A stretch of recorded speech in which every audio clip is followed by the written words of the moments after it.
Hello, everybody. Welcome to Resilience Plus Rise, the podcast where we transform adversities into triumph, illuminate the extraordinary potential within all of us.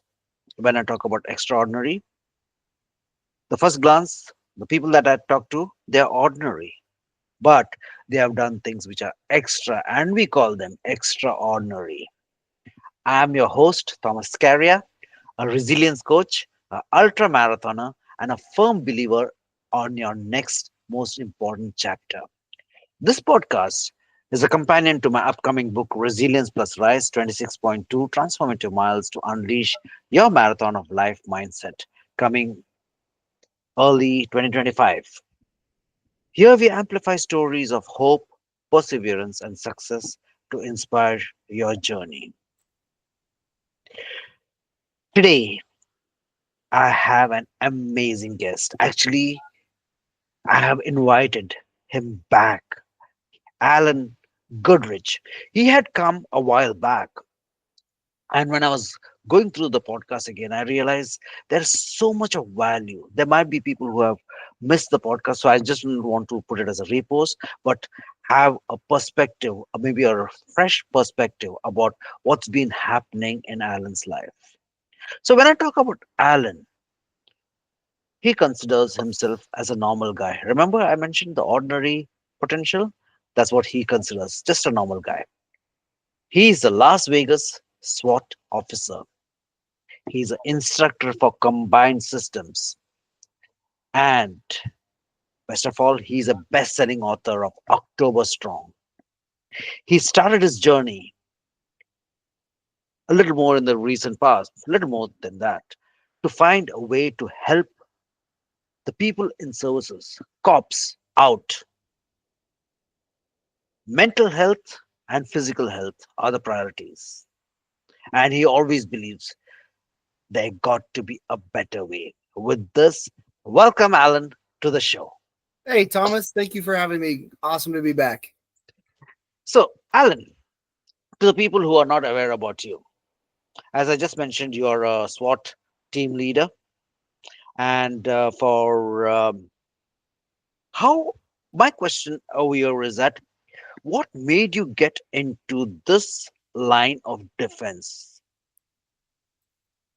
It's like, man, that's a question that we could talk all day on, but I don't know. Like when you're a child, you have dreams. Everybody wants to be that astronaut, or everybody wants to be that, pilot or nurse or doctor or whatever. It's like when I was a really young kid, and I guess it's kind of corny, but playing cops and robbers with friends and stuff. It's just as a child, I had a dream. I saw myself doing this job someday, and no way in shape or form could I see myself doing anything else. And so it wasn't, I don't want to say it was like a dream I had as a kid, but it was so clear as a child that there was no way it was not going to happen, if that makes Wow. sense. Okay. Could I just rudely interrupt over there? Sorry, I just forgot to mention because I was in this tour of excitement. So, for the people who do not know SWAT or what they've seen on TV, yes, SWAT is Special Weapons and Tactics. This unit is highly trained and provides 24/7 response to barricade persons, active shooting scenes, etc., etc., where there is danger, lives in danger, and also danger to their own lives. But here we are talking to an amazing human known as Alan. So, Alan,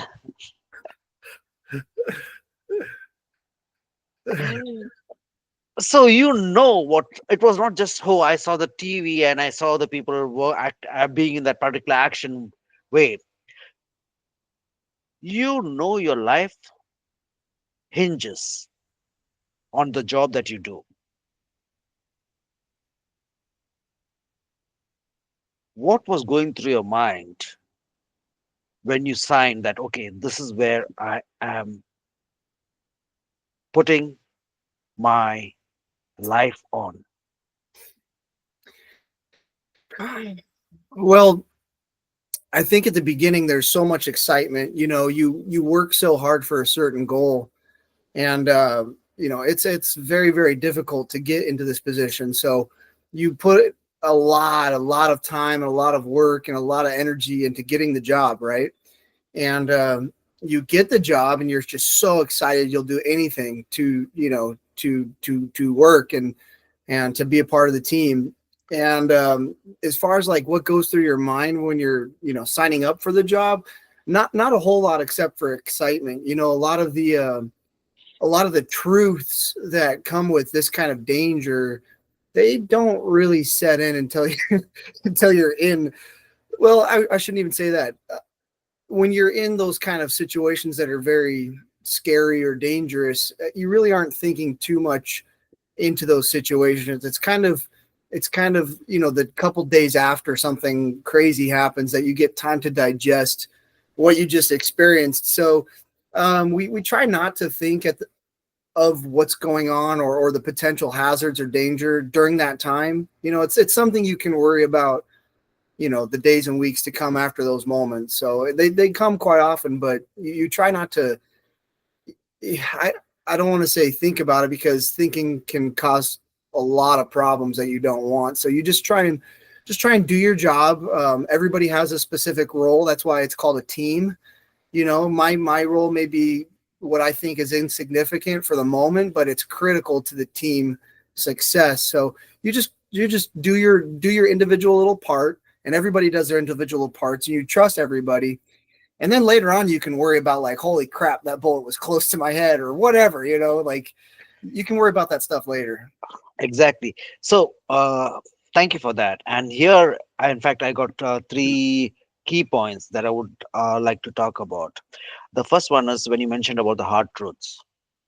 So, do you still remember the first time you were really in an area wherein you had to face the hard truth? That, The hard truths, as in, as in that you're standing in front of a door, or you're in an area where something could happen. no, you don't think of it at the time. No, You don't? Okay. no, I would, it's kind of weird. I can explain it to you like this. Like a lot of people who've been in this situation, they can relate, but we're so well trained, and we're wired a certain way. So when something, we call them critical incidents, right? Like the really big stuff that you would Hmm. see on TV or you would see on a movie or something. When we're in the middle of like a critical incident, it's almost like you're watching your body perform and do its job, kind of like an out of body experience. Wow. Okay. And so you're not thinking of, oh wow, this is really dangerous. No, you're doing your specific job, and it's almost like you're watching yourself from behind. So it's not that like, oh, I'm standing in front of a door that bullets are coming out of. At the moment, it kind of seems surreal. It's later on that you're like, holy cow, that was close. Thank you for that. And the next question that comes up over here is that you said about thinking. And I know currently, of course, we'll be talking in length later on, is that you're working towards mental health. But thinking, as you mentioned, you don't tend to put a lot of thought into it. I mean, you do think about it, but this also leads to stress. I mean, it is for a fact that when you overthink, it becomes stressful. So, how do you separate the element of being healthy in your thoughts, keeping the stress at its bay? I mean, stress, there's positive stress, there's negative stress. So, how do you work on that particular balance? Well, I mean, I could separate it into two different areas. While you're in one of those moments, like you Hmm. said, that good stress, there's good stress for sure. You're hyper vigilant. You're aware of your surroundings. You're aware of what's going on. You want to perform well. So yeah, you are stressed, but it's not like you're afraid. Does that make sense? Now, Sure. I'm not gonna lie to you and tell you that there's not been moments where I've been definitely on my toes and been very, very, very aware of what's going on. But when the moment matters, you're not stressed in a bad way. The stress later on comes from digesting those scenes, or trying to not think about certain things that you have seen. The stress to digest the job is very, very gratifying, very gratifying. It's a very wonderful job. But the moments where you're home and it's quiet and you have a moment to reflect and think about things, that's where some of the undue stress, and I would say unhealthy stress, definitely plays its part. And I do not pretend to have all the answers. I'd like to talk about these things with people because I'm still trying to figure it out for myself. I don't know the answers. I'm not a mental health professional.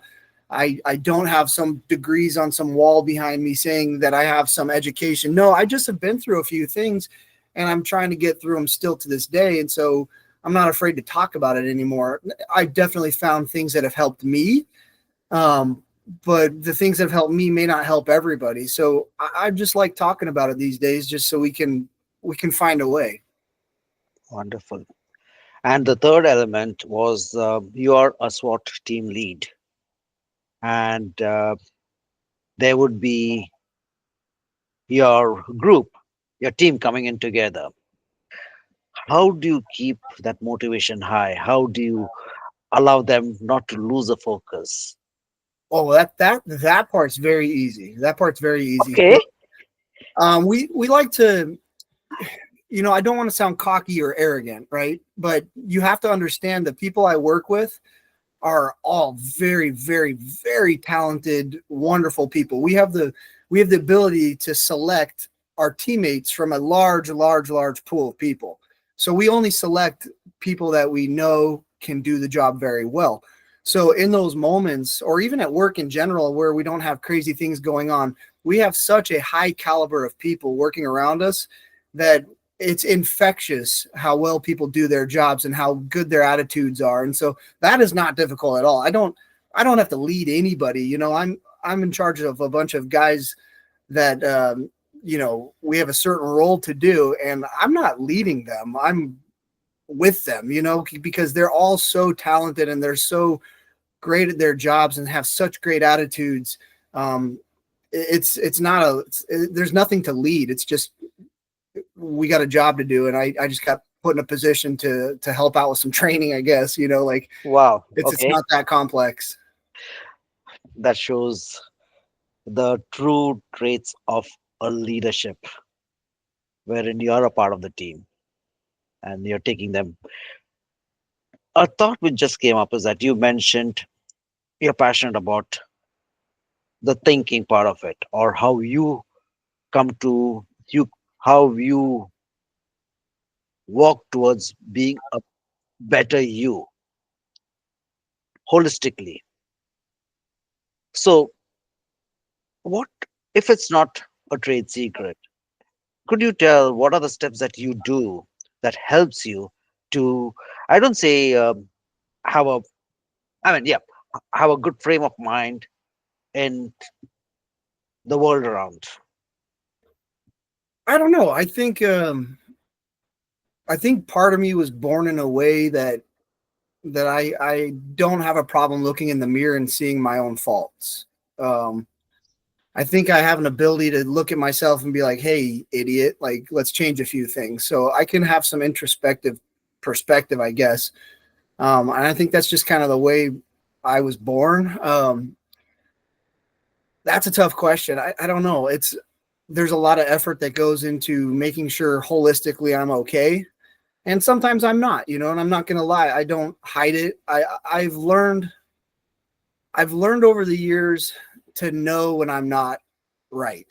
And when things are not going good and I'm in a different place or it's dark or I'm having a hard time and I'm struggling, like I've learned to recognize, hey, all right, I'm in a spot right now. It's not great. It's not whole. And I realize that moment will pass.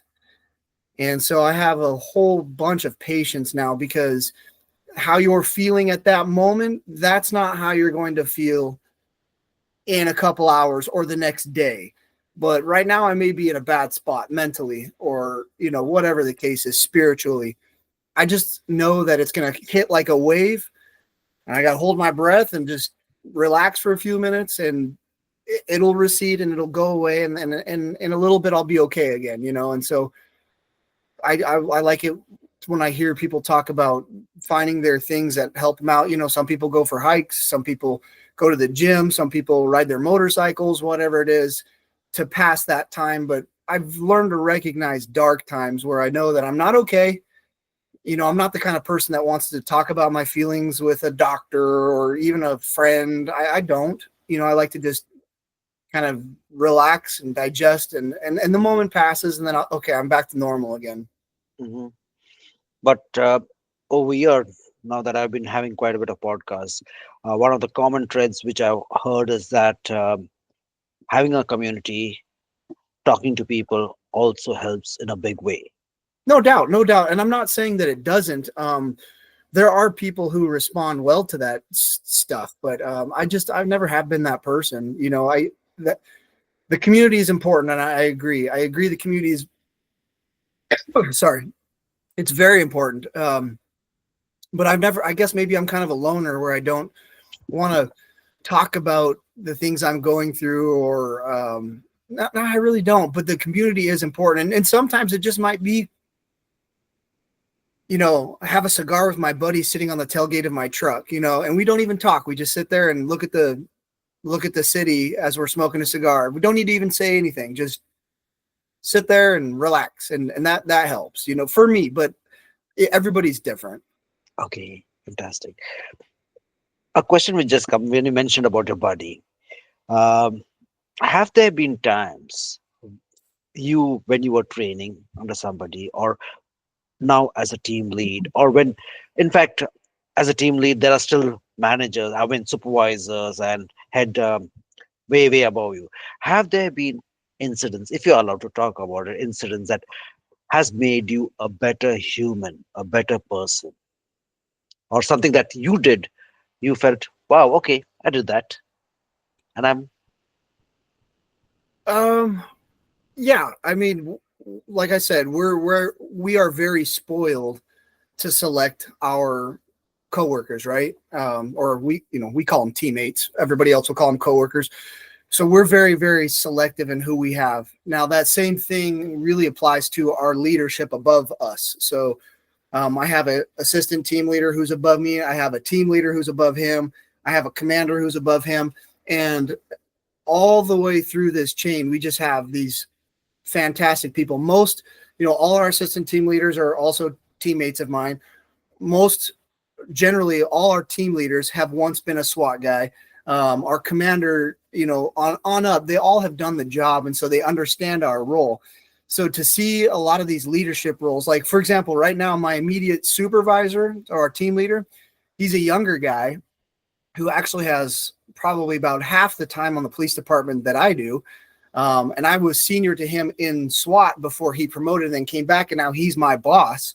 So we have a guy who's literally half my seniority, who I was in charge of, who is now my supervisor. But I look at him and the role he steps into as a supervisor, and I just shake my head at the leadership skills.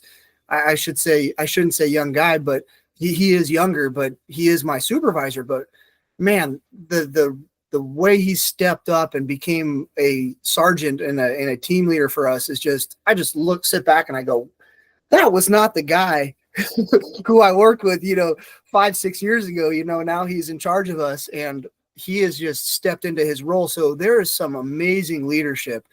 And I don't know if that's the case in most people's professions, but like I said, you could look at it like a professional sports team, if you will. Everybody is so good at their jobs, and they only pick the specific people for the jobs. And that includes our supervisors, your team coach, if you will. And so it's a very fortunate place to be in, to see these leaders just lead with this insane passion. super. Thank you. Actually, there was another question. Thank you for that. And again, as a team lead, or when you recognize these elements, I could not help notice the tattoos on your hand. And I've got in my podcast, I usually say is that there are people who have got mental tattoos.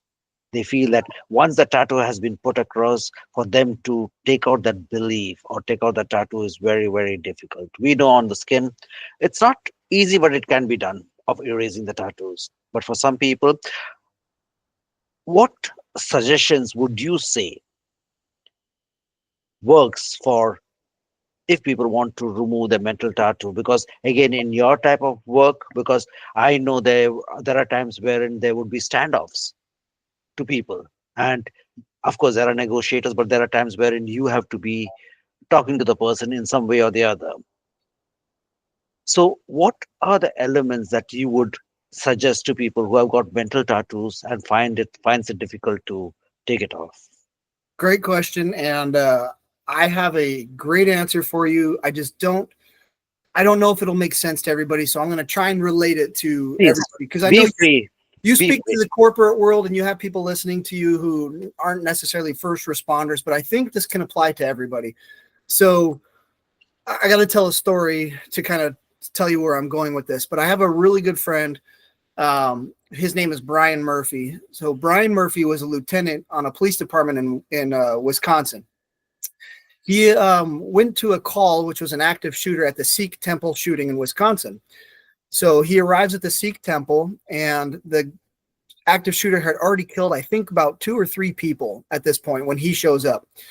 When he shows up, he stops his police car about 50 yards away from the front door. The guy comes out of the front door and just shoots at 50 yards, which is a really far distance, with a pistol, and hits him immediately. And he kind of falls to the ground, looks up. He's looking around for the guy. The guy had circled around behind him and shot him again. Anyways, long story short, Brian Murphy gets shot 15 times, including the face, the neck, the chest, the back, arms, his hand, legs. He's just basically, the guy stands above him and executes him. But Brian survived. I've known Brian for a couple of years now, and a really good friend of mine, and a very, very powerful man, and a great mentor. And if people want, they can look up Lieutenant Brian Murphy, and you can see he speaks nationwide to groups of people about resilience and all sorts of stuff. But I speak with Brian all the time, and I pick his brain about a lot of stuff. And Brian once told me, so Brian's the kind of guy that, as big as he is and as important as he is, he always finds a moment to pull you aside and just have one-on-one conversations for hours. And so during one of these one-on-one heart-to-hearts I had with Brian, he told me that he's learned to take his trauma and just put a lid on it and carry it around. So while you talk about tattoos and getting them removed, with us in our job and a lot of things we see, I don't really think it's possible to remove these mental tattoos. I don't. And that's for first responders or police or firefighters, military, whatever. They go through a whole lot of trauma, and I don't think it's possible to remove these tattoos. I really don't. But that also correlates to everybody else. Everybody experiences trauma. Everybody experiences failure. Everybody experiences hard times. Everybody has seen things that are not good. They can call it PTSD. You can call it whatever you want. I truly believe, and this is just my personal opinion, that you can't remove those tattoos. You can't. But you can learn to recognize you have those scars and to live with them as a companion. So Brian talks about, he carries a case and he puts a lid on it. So if he had a case in his arms that he would put rocks in every time he had some trauma, that case starts to get heavy. So he's got this case in his hand and the lid's open, and he's putting trauma in this. And in Brian's case, it's pretty big. But he's able to put a lid on it so no more rocks go in that case, and he learns to carry it. He develops muscles to strengthen that arm to carry that case, and he learns to recognize that he has it and to move forward. So a lot of these things that, when I'm a young kid and I'm joining the police department, you're sitting in the chairs and you're so excited to be a police officer. You're going to, I'm going to go change the world. And then you really get into the job and you start to put these rocks in this case unknowingly sometimes. And I think that's a lot of problems that some folks will have, is that they're like, why is everything so heavy? And they have really hard times. But Brian taught me that it's okay to have those mental tattoos, those mental scars, but you need to be aware of it. You need to strengthen the rest of your body to carry that load around, because it's not going to go away. It won't. And trust me, I've tried drinking it away. I've tried seeing doctors. I've tried everything you can think of. I've tried. And you realize that you can't get rid of those scars, but I can knowingly, willingly and accept the fact that I have this case, and now I got to move forward, because the other option is to drop the case and everything's over. Yep. Rise above your challenges. Rise above to what your resilience have been. Fantastic. Let's move to one of your favorite topics. What gave birth to October Strong? Oh man, the other day somebody messaged me on LinkedIn, and I was probably a jerk to him. So if he's listening, maybe he'll understand my apology. But this guy asked me like that same question, what inspired you to write a book or whatever? And it was like late in the morning, and I was not in the mood for some random person to just message me on LinkedIn. So I said, I didn't write it. Um, I felt like the message needed to be said, and I was just a way for you could call it whatever you want, God, the universe, fate. I was just the way for this thing to happen. I was the facilitator of this project. So I've kind of come to the conclusion now that I didn't write it. It needed to be said, and I was just the medium for the project to come out. Um, it originally started as like journaling for my healing, maybe. Mhm. And I like to tell stories. I like to, entertain. And so my journaling became stories. The stories became healing. The healing became entertainment. And the entertainment ended up, becoming a pretty good book and helping out some folks. So I don't really like to look at like I took credit for it, because when I was doing it, it was just, I mean, when I really sat down to do it, it just flowed. It felt like it was supposed to be. It was meant to be, inspired. So you call it God, the universe, energy, whatever you want to call it. I felt like this project had to happen, and I was just the person with the fingers to do this. Okay. And guys, who's listening to this, know that Alan has given all the proceeds of the book sales for the betterment of mental health for the forces. And it is not a small amount, it's a huge amount. He could have changed his life, but he did otherwise, of being a true human in providing support for people who needs it more. Thank you for that, Alan. Thank Well, I say you're welcome, but I don't feel like there's a thanks needed. But thank you. I appreciate that. Now comes to the next particular thing, is that the project that you have been involved with, helping the forces with the mental health. And of course, the second thing is your next book is getting ready. It's in the works. It is. I don't know if you're allowed to talk about it, but yes, I would love to talk about the work that you're doing for mental health for the forces. Yeah, it's really weird. So first of all, I'm not ready to drop the name yet, Sorry, I asked. but I do have a name. I do have a title. I can't say it yet. My publisher will get really mad at me. Um, but that project is in the works. I wanted it to be done by the beginning of this year, but the cool thing is I have a job that I get paid every day, and so I don't need this money and I don't want the money. I'm going to find a way to donate the next money. I just want it to happen when it's ready, and I felt like I was rushing it if I was going to have a deadline in my own mind. So I didn't finish it yet, but it's close. But it's kind of weird, Thomas, because like, I was talking with a friend at SHOT Show about this, and I'm talking with a lot of people, and I'm getting a lot of opportunities, and that's not where I saw myself 10 years ago. I imagined myself being a police officer and then retiring like every other police officer and enjoying my pension, and I don't know, picking up a hobby like golf or something stupid like that. No offense to people who golf, but um, where I am now and where my life's kind of being propelled is not what I had envisioned happening. And so I'm kind of at this point where I'm just like, hey, I'm along for the ride. So I never thought that I would be talking about mental health. I never thought that I'd be struggling myself. I never thought that I'd be able to help anybody else, that anybody would even think to listen to me, because I'm kind of an idiot sometimes. So it's like, why would you listen to me? Um, so I never thought that anybody would want to hear what I have to say. I never thought that I would help anyone else. I was just trying to help myself. And in that process, all these doors are opening up and all these opportunities are presenting themselves. And I'm just kind of at the point where I'm like, I don't know where I'm going, but this door just opened up. I'm going to go through it and see what can happen. And the shocking part to me is like when I hear feedback from somebody, how maybe it impacted them. And that's hard to digest because, like I said, I never envisioned myself as being like a Tony Robbins and being up in front of thousands of people and speaking and having all these accolades and people coming up to you and saying, "Hey, great job," or "I read your book, it was awesome." I never thought that would happen. It was never in my vision. So when these things do happen, it's kind of weird for me.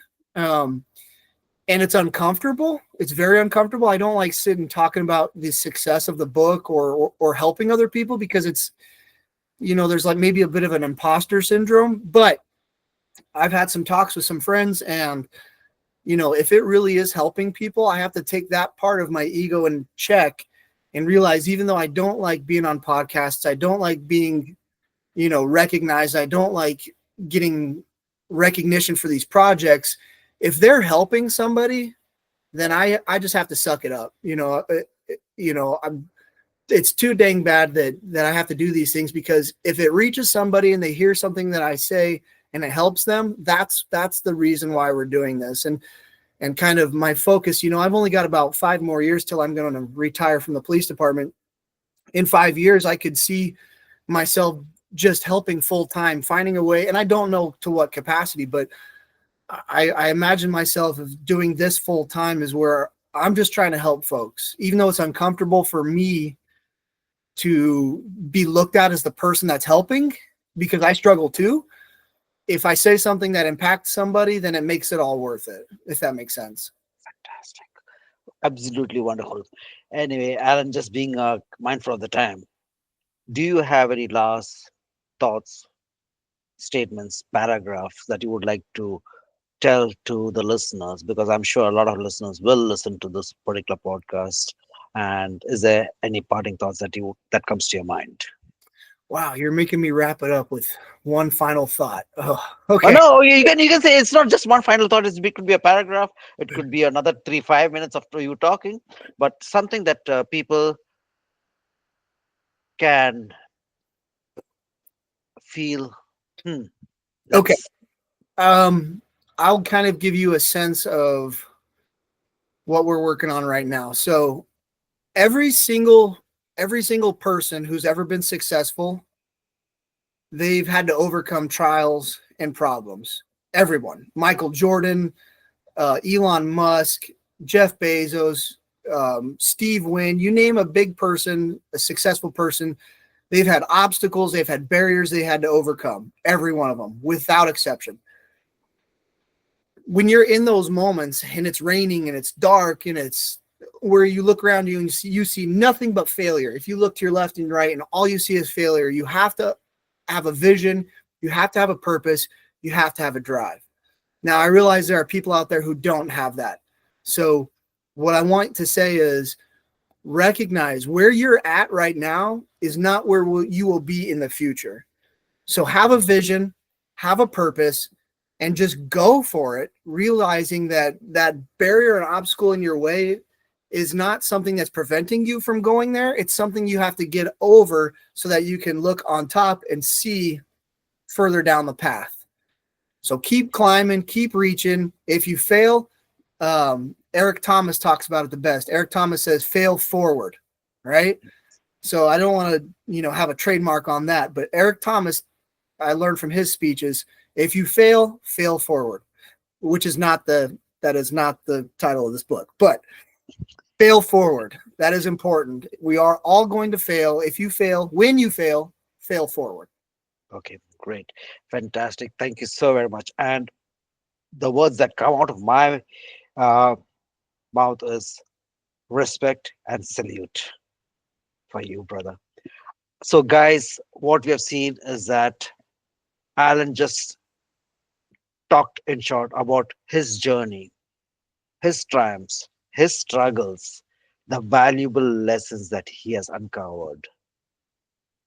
It was not just about sharing the story, it was an opportunity to inspire and empower you who may be walking, maybe not on the um, areas where there are guns rattling around or standoffs, etc. But in everyday life, you can strive to forward, as he mentioned so beautifully, fail forward.